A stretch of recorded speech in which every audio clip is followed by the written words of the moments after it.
तामिळनाडू येथे झाला. लहानपणापासूनच त्यांना गणितामध्ये आवड होती. गणिताचे कोणतेही औपचारिक शिक्षण न घेता त्यांनी गणित या विषयामध्ये प्रावीण्य मिळवले होते. त्यांच्या संख्या सिद्धांत आणि अनंत मालिका यांमध्ये त्यांनी मोठे योगदान दिले होते. वयाच्या 12व्या वर्षी ते वैदिक गणित आणि त्रिकोणमिती यांमध्ये तज्ञ झाले होते. रामानुजन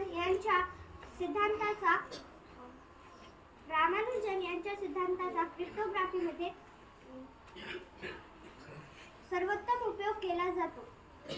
ते ट्रिनिटी कॉलेजचे पहिले भारतीय फेलो होते.